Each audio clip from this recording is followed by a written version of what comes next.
Alright, so I figured that I would need to find better lighting, so I tried my lamp, which is conveniently right here. Turned it on, didn't look right, so we're sticking with this lighting for a while until I get that figured out. Anyways, Proverbs chapter 1, before I go over it, I'm going to go a little overview of the whole book.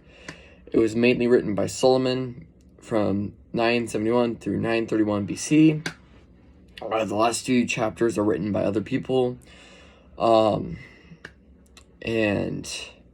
the whole goal is wisdom, and wisdom is found on the fear of the Lord, and it is not written to specifically the Jews or the Gentiles. It is written to everyone, because wisdom is for everyone. And there's mainly three types of people in the book. There's the wise man, who's always following and seeking out the Lord, the foolish man, who is always in opposition of the Lord, and the simple man, who is not committed to either side, so he's easily dismayed and misled on his path. The book is addressed to a young man. Doesn't really give us like an age, but like it kind of addresses that situations that he will face as he walks through life and how to deal with them. So it kind of is written in a way that's really easy for us to take in and apply to our own life, which is really cool. This is the last month I'm doing Proverbs, and then it is up to you to read one chapter every day on your own. If you can do that, that would be amazing. If you don't have time, that's cool, but it's like 5 minutes, 10 minutes most, which probably only 5 minutes. If even 5 minutes. It's not hard to read one chapter and then do a little devo over it. But it's just a cool way to spend time with God and to prepare yourself for the day. So we're going to jump into Proverbs chapter 1. The Proverbs of Solomon, son of David, king of Israel. To know wisdom and instruction, to understand words of insight, to receive instruction in wise dealing, in righteousness, justice, and equity, to give prudence to the simple, knowledge and discretion to the youth. Let the wise hear and increase in learning, and the one who understands obtain guidance. To understand a proverb and a saying, the words of the wise and the riddles. The fear of the Lord is the beginning of knowledge. Fools despise wisdom and instruction. Hear, my son, your father's instruction, and forsake not your mother's teaching. For they are graceful garland for your head and pendants for your neck. My son, if sinners entice you, do not consent. If they say, come with us, let us lie in wait for blood. Let us ambush the innocent without reason. Like Sheol, let us swallow them alive, and whole like those who go down the pit. We shall find all precious goods, we shall fill our houses with plunder. Throw in your lot among us, and we will have one purse. My son, do not walk in the way with them. Hold back your foot from their paths, for their feet run to evil, and they will make haste to shed blood. For in vain is a net spread in the sight of any bird. But these men lie in wait for their own blood. They set an ambush for their own lives. Such are the ways of everyone who is greedy for unjust gain. It takes away the life of its possessors. Wisdom cries aloud in the street. In the market she raises her voice. At the head of the noisy streets she cries out. At the entrance of the city gates she speaks. How long, O simple ones, will you love being simple? How long will scoffers delight in their scoffing, and fools hate knowledge? If you turn at my reproof, behold, I will pour out my spirit to you. I will make my words known to you, because I have called you and you refuse to listen. Have stretched out my hand and no one has heeded, because you have ignored all my counsel and would have none of my reproof. I also will laugh at your calamity. I will mock when terror strikes you. When terror strikes you like a storm, and your calamity comes like a whirlwind, when distress and anguish come upon you, then they will call upon me, but I will not answer. They will seek me diligently, but will not find me, because they hated knowledge and did not choose the fear of the Lord. Would have none of my counsel, and despised all of my reproof. Therefore they shall eat the fruit of their way, and have their fill of their own devices. For the simple are killed by their turning away, and the complacency of fools destroys them. But whoever listens to me will dwell secure, and will be at ease without dread of disaster. A lot of good stuff in that. It's a lot of stuff to intake. First seven verses tells you that it's very important. Wisdom is instruction. It is integral, is important. And it says in verse 7, the fear of the Lord is the beginning of knowledge. Fools despise wisdom and instruction. That's big. That's very big. And it's true. If you don't have a healthy fear of the Lord, you're not wise, you're foolish. So that is where it starts. Once you develop a healthy fear of the Lord, that is when you are becoming wise. That's your beginning of knowledge. And from there, that is where you journey and you start to gain more wisdom and walk in your path with God. Fools despise wisdom and instruction. They will not take it. They are against it. They don't want it. They think they know best. That is not true. No one knows best except for God.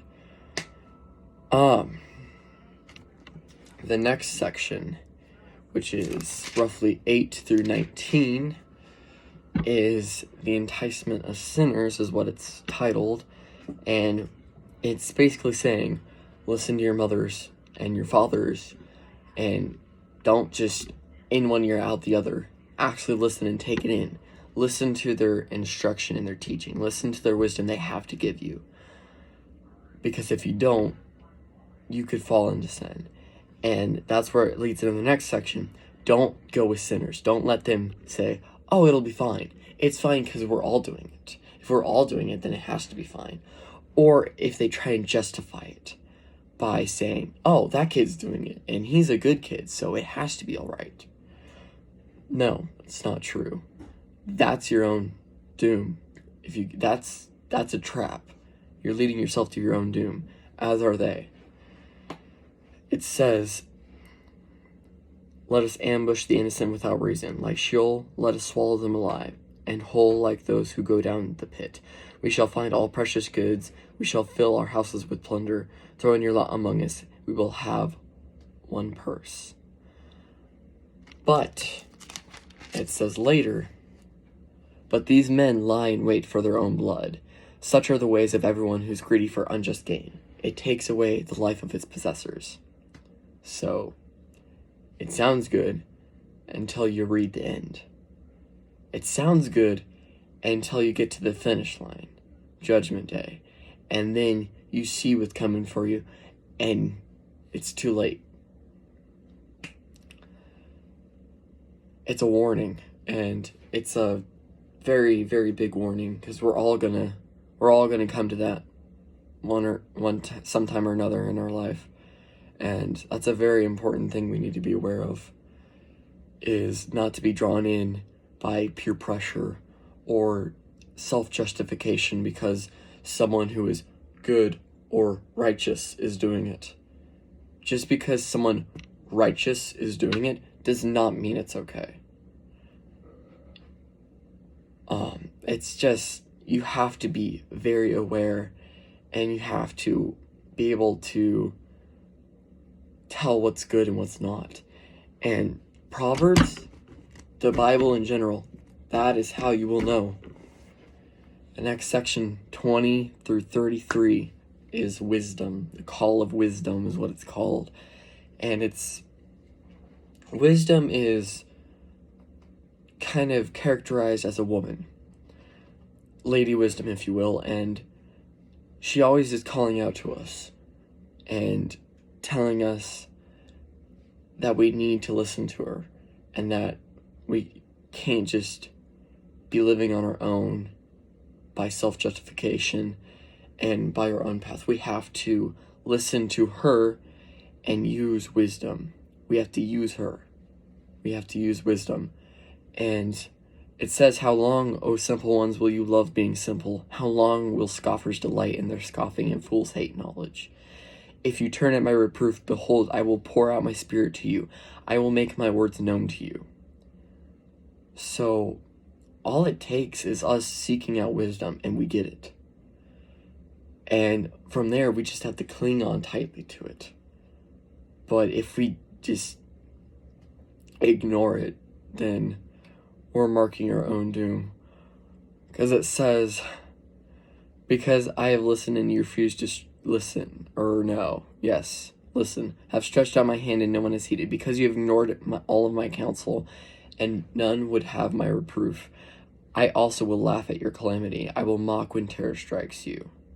When terror strikes you like a storm and your calamity comes like a whirlwind, when distress and anguish come upon you, then they will call upon me, but I will not answer. They will seek me diligently, but will not find me. Because they want it for selfish gain. They don't want wisdom. They want to get out of it. It's like when you were a kid and you're like, oh, if I blame it or if I cover it up, I'll get out of trouble. Or if someone takes the blame for me, I'll get out of trouble. But then soon it catches up to you, your parents find out, you get in trouble, and then you're like, oh, I'm sorry, Mom, I learned my lesson. And then you expect them just to forgive you, but it doesn't work like that. You have to accept your consequence.